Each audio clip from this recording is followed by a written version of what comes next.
India mama nansaba nemuwa mba nkyasolobeza n'omwana nansaba muwala we najja nemuwa mba nkyalya nesenga najja nemuwa ate mba nkyatunula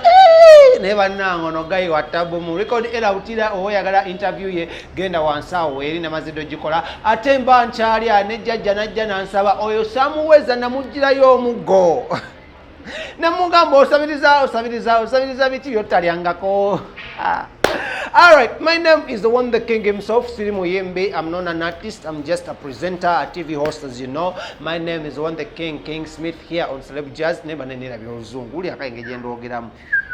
simanyi nange ejendogeramu naye nga munnange embeera egenda maaso mu ggwanga lya Uganda si nyangu oba si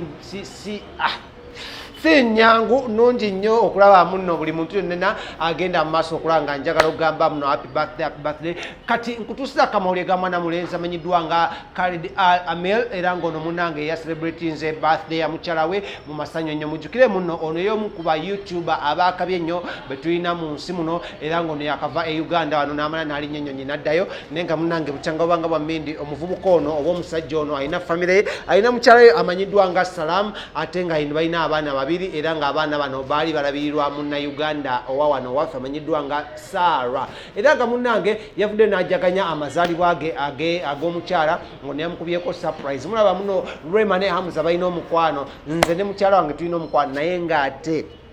omugayo ono omusiraamu omutalabiya omuwalabiya amanyiddwa nga Khalid Ameri alina omukwano mungi nnyo. Khalid Ameri yavuddeyo n'ajaganya birthday ya mukyala we era munnange ono yakisussizaamu naye musuubira mu ssente z'alina ennyingi ennyo teyaguze keeki nnene bweti yaguze ka keeki nga katono nga kalina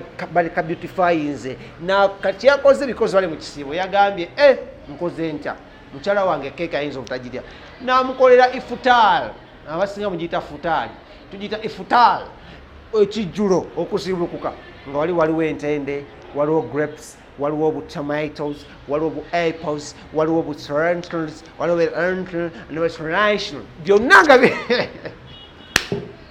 byonna nga biri wali ku kijjulo okitegedde nga waliwo ne pilau nga waliwo ne beans ebijanjalo gye biri nga waliwo ne kaawo bitata mu luzungu kaawo peas ne kaawo ng'ekijjulo kyamaanyi nnyo kankulageko ku bifaananyi ebyabadde ku birthday y'omukyala wa Salam amanyi mukyala wa Khalid Ameri era nga wenjagala okugamba munno ne Mufti Menk yamaze dde okuba ng'atuuka mu ggwanga lya Uganda basiramu bannange mwenna gye muli salamu aleikum watullahi wabarakatu era mwebale kuba nga mubeerako nnyo kuno. Mufti Menk ono ekyamuleese Uganda alina essomero lye yatandikawo erya charity era ng'agenda kuba aliggulawo mu butongole kuba yayiggulawo yayitandikawo wayo ssente sometime back yajja mu Uganda mu ggwanga lya Uganda era nga guno gwe gumu ku mirundi egyo gyazze ng'abasinga tuli mu kisiibo ogezaako okola muno awaako ate ku dduwa n'ensomesa ey'enjawulo eri abasiraamu bonna omukolo ogenda kubeera ku Pearl of Africa